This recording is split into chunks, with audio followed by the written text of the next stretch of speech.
Nizamabad central జైల్లో గంజాయి గుప్పట. ఇద్దరు ఖైదీలను చితక్కొట్టిన జైలు అధికారులు. తీవ్ర గాయాలట.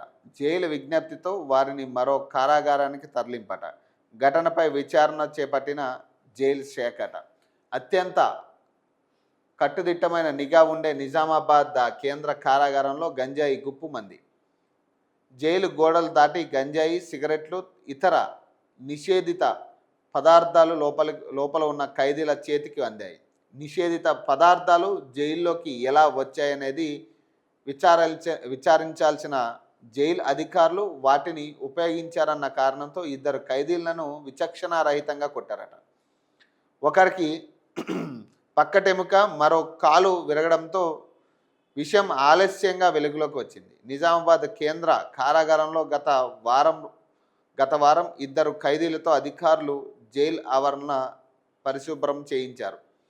వారికి ఒక ప్యాకెట్ దొరకడంతో తెరిచి చూడగానే అందులో కొంత గంజాయి, సిగరెట్లు, ఇతర నిషేధిత పదార్థాలు లభించాయి. గుట్టు చప్పుడు కాకుండా ఆ ఇద్దరు ఖైదీలు వాటిని ఉపయోగించారు. ఖైదీలు గంజాయి తాగారన్న విషయం 2 రోజుల తర్వాత బయటకు రావడంతో జైలు అధికారులు వారిని పిలిచి విచక్షణారహితంగా కొట్టారట. ఓ ఖైదీకి పక్కటెముక, మరో ఖైదీకి కాలు విరిగిందట. కేసు విచారణ సందర్భంగా ఇద్దరు ఖైదీలను న్యాయమూర్తి ఎదుట హాజరుపరచగా తమపై జైలు అధికారులు దాడి చేసిన విషయాన్ని, గాయాలను వారు న్యాయమూర్తికి విన్నపించారు. విచారణ జరిపి నివేదిక ఇవ్వాల్సిందిగా న్యాయమూర్తి ఆదేశించారు. అయితే తిరిగి అదే జైలుకు పంపితే అధికారులు ఇబ్బంది పెడతారని తాము ఆ జైలుకు వెళ్ళబోమని ఖైదీలు వేడుకోవడంతో వారిని మరో జైలుకు తరలించారు. ఇంత జరిగిన జైలు అధికారులు విషయాన్ని ఉన్నతాధికారుల దృష్టికి తీసుకెళ్లకుండా దాచడం మరో కొసమెరపట. ఆలస్యంగా తెలుసుకున్న అధికారులు విషయాన్ని సీరియస్గా తీసుకుని ఘటనపై సమగ్ర విచారణ చేపట్టాలని అంటారు. ఇక్కడ విషయం ఏంటంటే, ఈ గంజాయి ఎట్లా వెళ్తుంది జైల్లోకి? ఎవరు తీసుకెళ్ళాలి? బయట నుంచి వెళ్ళేటోళ్ళు ఎవ్వడు ఉండడు, కేవలం పోలీసులు తప్పితే. కానిస్టేబుల్ కానీ జైలు అధికారులుగా తప్పితే ఎవ్వరు కూడా లోపలికి వెళ్ళే పరిస్థితి ఉండదు, ఎవ్వరికి ఎంట్రీ ఉండదు. ప్లస్ ఎవరైనా ములాఖాత్ పేరు మీద వెళ్ళాలంటే వాళ్ళను క్షుణ్ణంగా పరిశీలించి వాళ్ళు తెచ్చిన బాక్సులతో సహా పరిశీలించిన తర్వాత, చెక్ చేసిన తర్వాత లోపలికి పంపుతారు.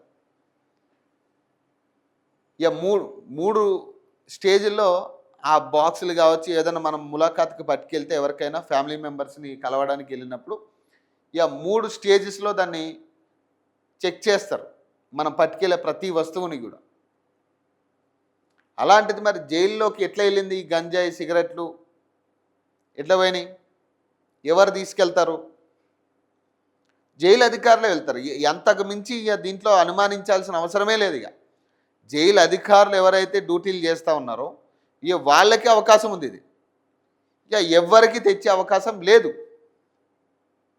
ఇక బయట నుంచి లోపలికి వెళ్ళేటోళ్ళు ఇంకెవ్వరు లేరు.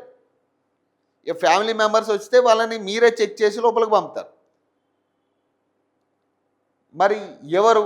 ఇది ఒక ఖచ్చితంగా దీని మీద కనీసం విచారణ జరగాల్సిందే. ఖచ్చితంగా దీని మీద విచారణ జరగాలి. దీని మీద బాధ్యులు ఎవరనేది తేల్చాలి. వాళ్ళు వాడారు ఎట్లా అనేది పక్కన పెడితే ఫస్ట్ ఇది లోపలికి ఎట్లా వస్తుంది, లేదా ఎవడైనా సైడ్ బిజినెస్ చేస్తున్నాడా జైల్లో? ఈ అధికారులు ఎవరైనా సైడ్ బిజినెస్ చేస్తున్నారా లోపల? అంత మించి ఇది క్లారిటీగా ఇదేమి పెద్ద $1 మిలియన్ క్వశ్చన్ అయితే కాదు. ఇది క్లియర్గా అర్థమవుతుంది. ఆ జైలు అధికారులే తీసుకెళ్లే పరిస్థితి, వాళ్ళకొక్కరికి ఇది ఛాన్స్ ఉంది పట్టుకెళ్ళడానికి.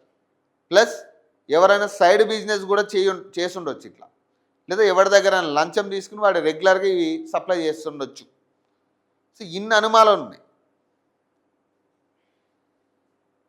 ఇప్పుడు అసలు విచారణ చేపట్టాల్సింది ఎట్లా?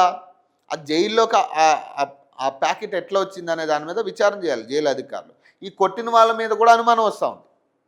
ఈ కొట్టిన వాళ్ళు ఎవరైతే ఉన్నారో వీళ్ళు ఏమన్నా దాంట్లో ఇన్వాల్వ్ అయి ఉన్నారా? ఎందుకంటే అంత విచక్షణారహితంగా కొట్టాల్సిన అవసరం లేదు. నువ్వు ఫస్ట్ ఎట్లా, ఇప్పుడు ఒక పోలీస్ ఆఫీసర్గా మీరు చేయాల్సిన డ్యూటీ ఏంటి? అసలు ఆ జైల్లోకి ఎందుకు వస్తుంది ఆ ప్యాకెట్, ఎందుకు వచ్చింది, ఎవరు తీసుకొచ్చారు అనేది ఎవరైనా అయితే విచారణ చేయాల్సింది అట్లా. వీళ్ళని కొట్టడం వల్ల వీళ్ళకి ఏం తెలుస్తుంది? ఇప్పుడు వాళ్ళకు ఒక ప్యాకెట్ దొరికింది, దాంట్లో ఇవన్నీ ఉన్నాయి, సో వాళ్ళు కాల్చారు.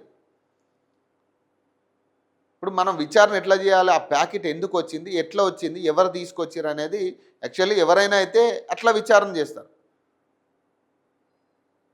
కానీ మీరేం చేసారు? ఇక వాళ్ళని విచక్షణారహితంగా కొడితే ఇవన్నీ వాళ్ళ మీద నిందను మోపేయించి ఇక మేమే తీసుకొచ్చాం, మేమే తెచ్చాం, మేమే తెప్పించుకున్నామనో ఏదో వాళ్ళు ఒప్పుకుంటారు, ఇక వాళ్ళ మీద నెట్టేయచ్చు అన్న ప్రయత్నం కూడా జరిగి ఉండొచ్చు. ఇక్కడ క్లియర్గా అర్థమవుతుంది అదే. ఇక వాళ్ళంత పక్కటెముక ఇరిగి కాలు ఇరిగేటట్టు కొట్టిరంటే ఎంత ఘోరంగా కొట్టుండొచ్చు వాళ్ళని. 100% ఇందులో పోలీసుల హస్తం ఉంది, క్లియర్గా కనపడుతుంది.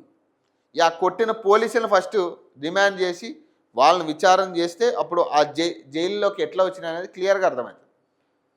వీళ్ళ ఇన్వాల్వ్మెంట్ ఖచ్చితంగా ఉందనిపిస్తుంది నాకు.